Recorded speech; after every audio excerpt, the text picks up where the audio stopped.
हम लोगों पर भरोसा क्यों करते हैं? इस वीडियो के बाद आप शायद लोगों पर भरोसा करना छोड़ देंगे और उन्हें अपनी समझदारी से इस्तेमाल करना सीख जाएंगे। अगर आपको लगता है कि लोग आपकी परवाह करते हैं तो आप यह वीडियो छोड़ सकते हैं।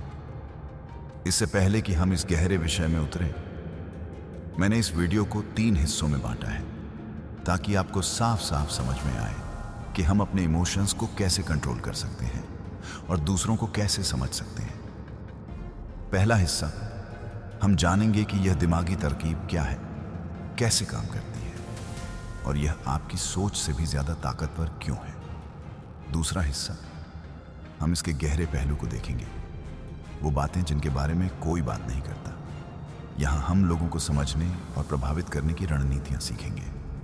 तीसरा हिस्सा, हम सीखेंगे कि इसे कैसे मास्टर करें ताकि आप इसका इस्तेमाल अपनी ताकत और सुरक्षा के लिए कर सकें और यह तय कर सकें कि आप ही सब कुछ कंट्रोल कर रहे हैं, न कि आप किसी के कंट्रोल में हैं।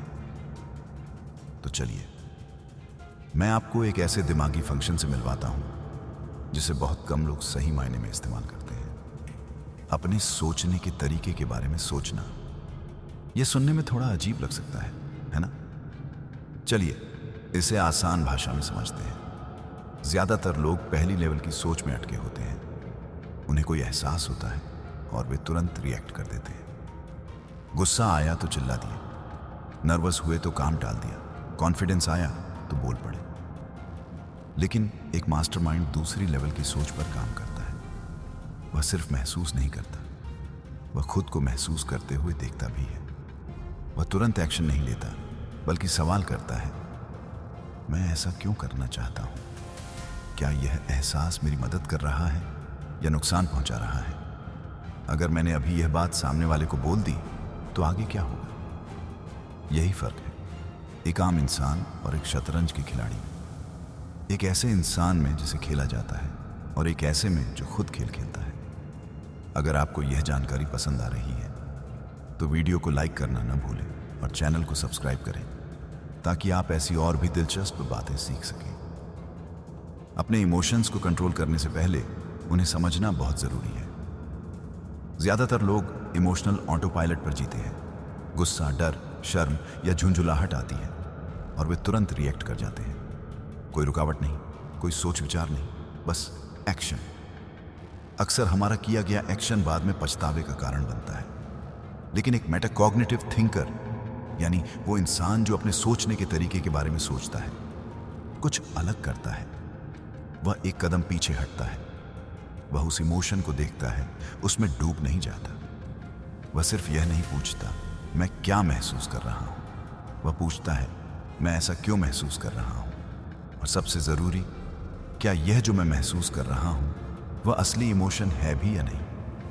चलो इसे थोड़ा और गहराई से समझते हैं। ज्यादातर लोग कहते हैं, मुझे गुस्सा आ रहा है, लेकिन यह तो सिर्फ एक ऊपरी लेवल है। यह वैसा ही है जैसे धुएं को देखकर मान लेना कि आग कहां लगी है, बिना असली वजह जाने। एक मेटाकॉग्निटिव माइंड वहां रुकता नहीं। वह पूछता है, क्या मैं सच में गुस्से में हूं या फिर मैं शर्मिंदा हूं और अपनी ईगो को बचा रहा हूं? क्या मैं परेशान हूं क्योंकि कुछ बुरा हुआ या फिर इसलिए क्योंकि मैं बेबस महसूस कर रहा हूं और कुछ कंट्रोल नहीं कर पा रहा? क्या मैं इस इंसान से चिढ़ रहा हूं या फिर क्या मैं सिर्फ थका हुआ हूं, भूखा हूं या किसी और वजह से चिंतित हूं? ये सवाल छोटे लग सकते हैं, लेकिन यहीं से असली सेल्फ कंट्रोल की शुरुआत होती है। क्योंकि जैसे ही आप उस असली इमोशन को नाम दे देते हैं, आपके फीलिंग और रिएक्शन के बीच एक जगह बन जाती है और उस जगह में छिपी होती है ताकत। और तब आप इमोशंस की डोर से खींचे हुए एक कठपुतली नहीं रह जाते। आप खुद वह खिलाड़ी बन जाते हैं जो सोच समझकर चाल चलता है। इमोशनल लेबलिंग का इस्तेमाल करने से आप ऐसी बातें कहने से बच जाते हैं जिनका बाद में पछतावा होता है। जब आप असली भावना को पहचान लेते हैं तो आप खुद को वक्त रहते पकड़ लेते हैं। ना आप इंसान के सामने इमोशन में फट पड़ते हैं, ना आप चिल्लाते हैं, बस आप सोचते हैं। दबाव में भी शांत रहना आसान होता है। जैसे ही आप किसी भावना को नाम देते हैं, उसका असर कम हो जाता है।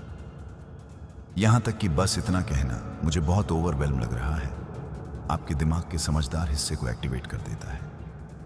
दूसरे लोग अंदर से क्या महसूस कर रहे हैं यह भी समझने लगते हैं। जब आप खुद पर यह प्रैक्टिस करते हैं तो दूसरों को भी बेहतर पढ़ पाते हैं।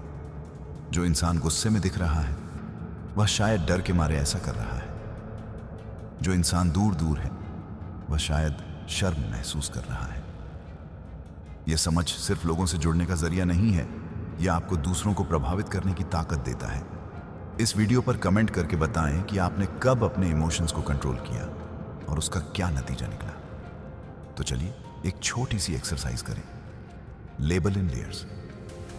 जब भी आप कोई तेज गहरा इमोशन महसूस करें, जरा रुकिए और खुद से 4 सवाल पूछिए। मैं इस वक्त कौन सा इमोशन महसूस कर रहा हूं? इस इमोशन को किसने ट्रिगर किया?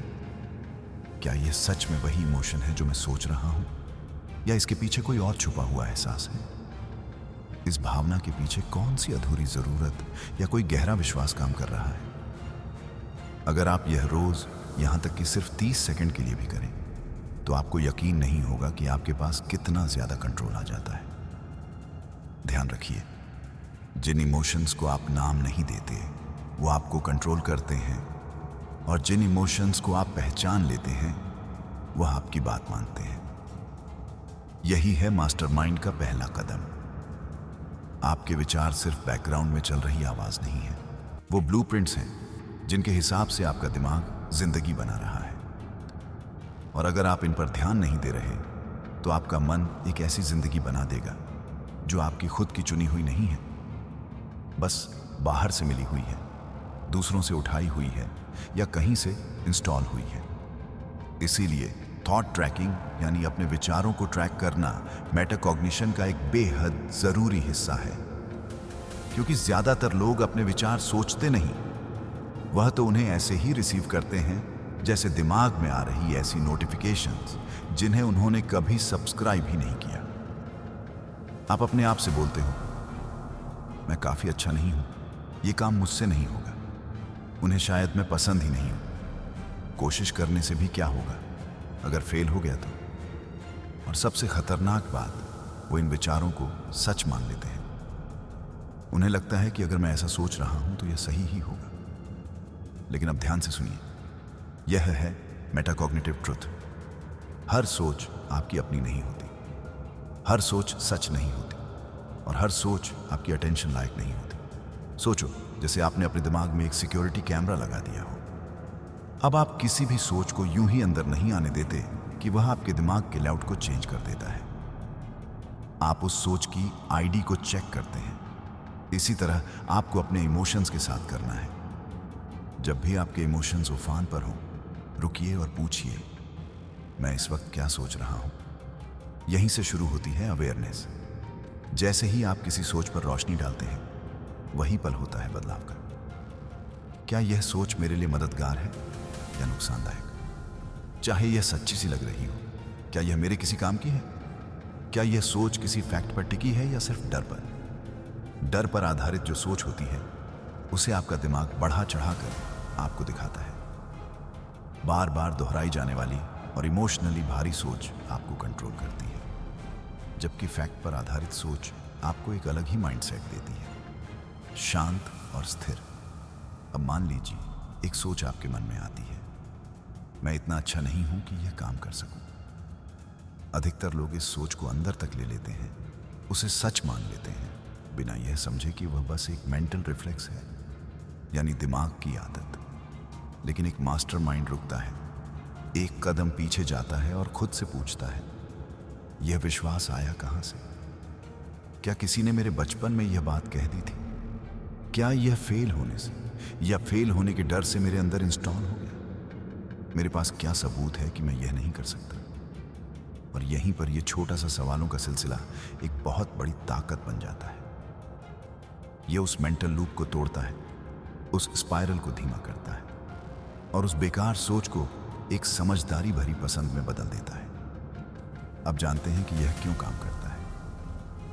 जब आप अपने विचारों को ट्रैक करते हैं तो आपका ध्यान दिमाग के लिम्बिक सिस्टम, जहां इमोशंस रहते हैं, से हटकर प्रीफ्रंटल कॉर्टेक्स की तरफ शिफ्ट हो जाता है, जो कि आपकी समझदारी भरी सोच और निर्णय लेने का सेंटर है।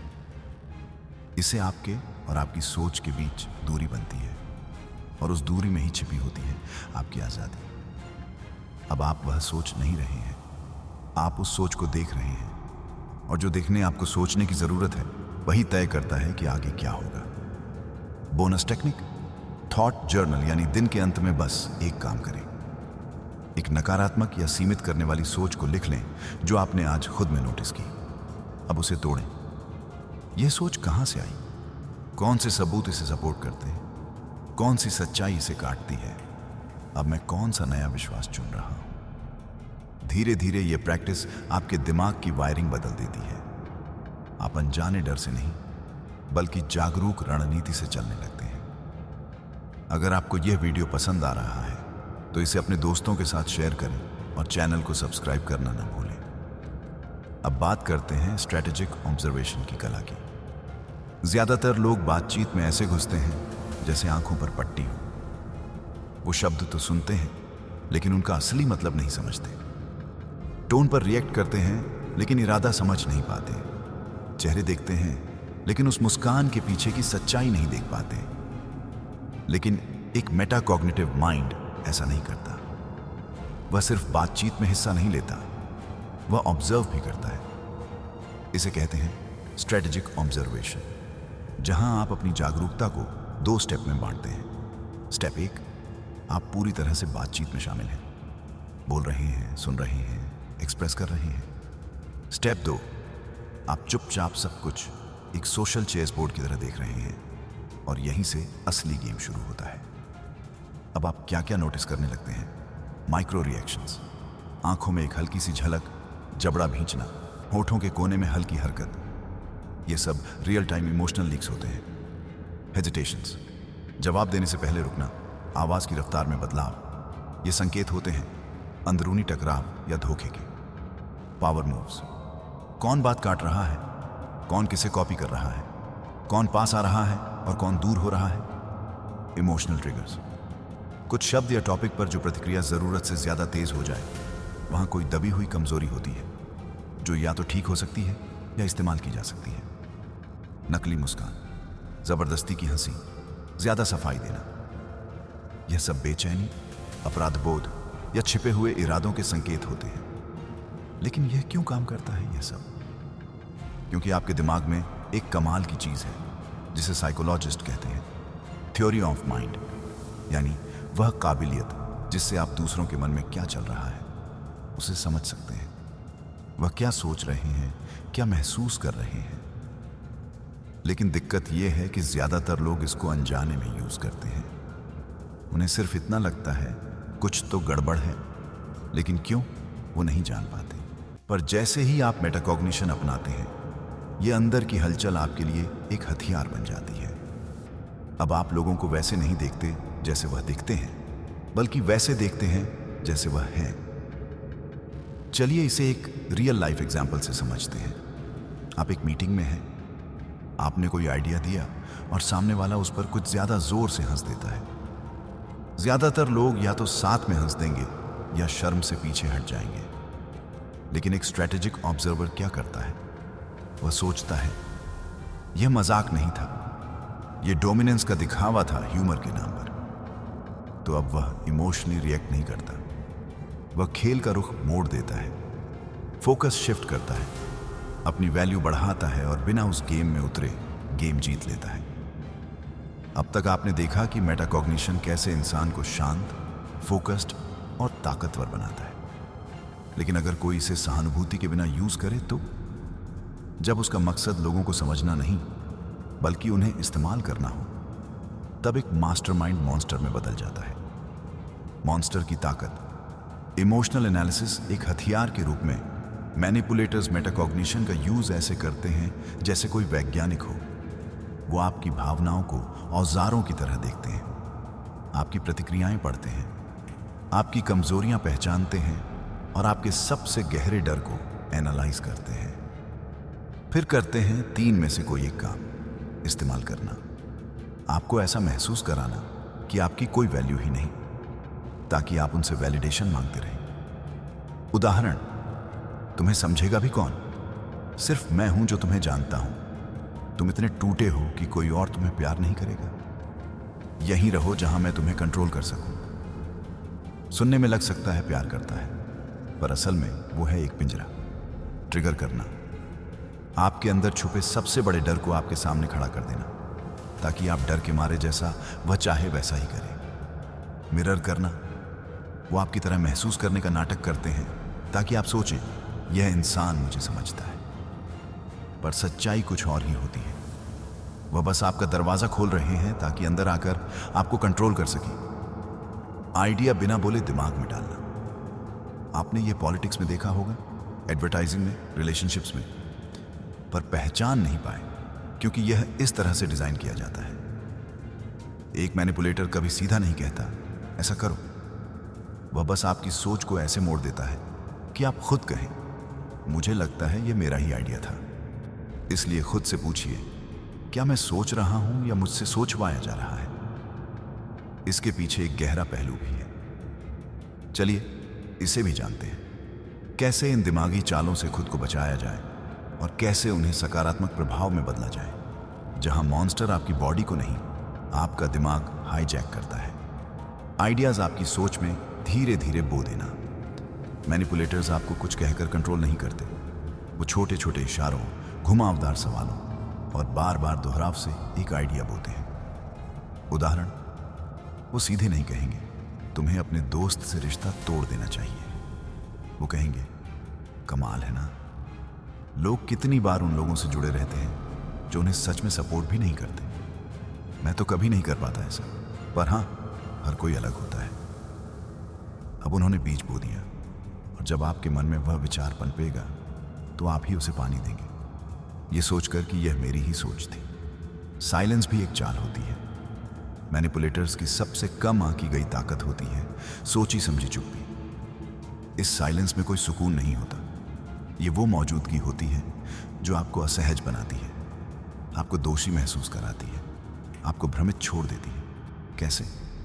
आपके टेक्स्ट का जवाब थोड़ा देर से देंगे, बस इतना कि आप बेचैन हो जाएं।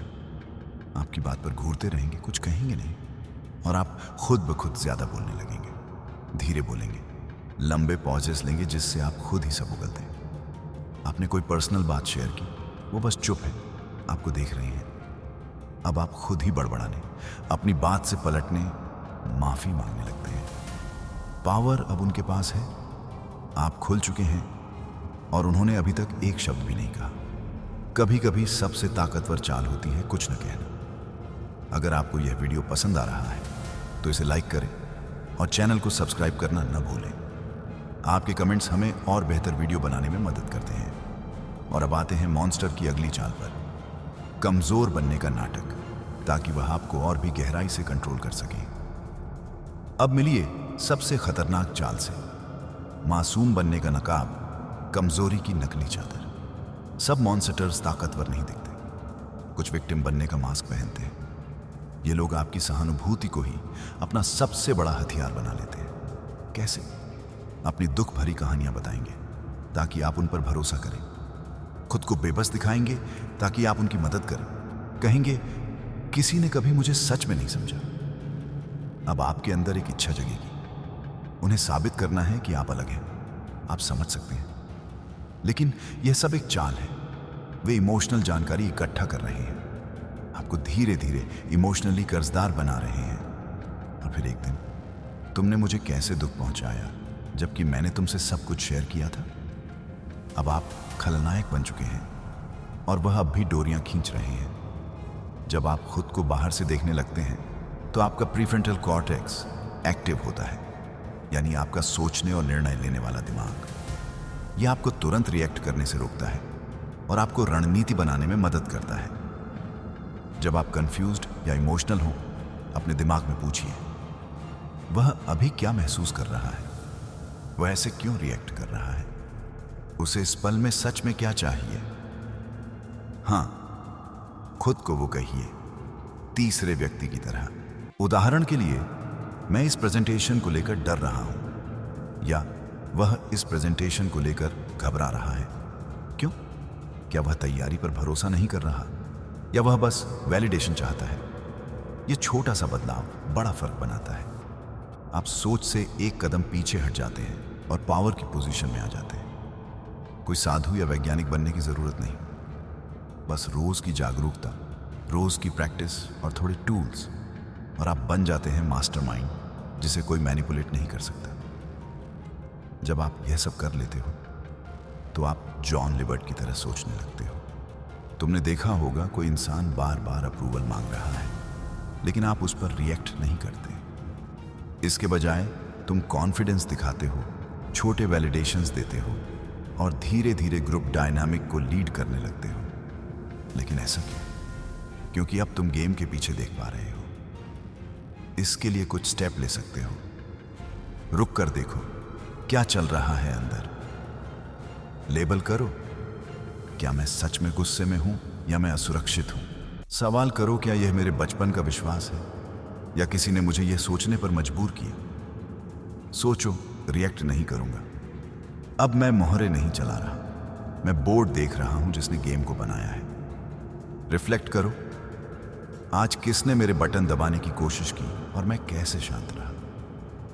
जब आप इन सभी स्टेप्स को फॉलो करते हो तो इसका रिजल्ट आपके लिए फायदेमंद होगा।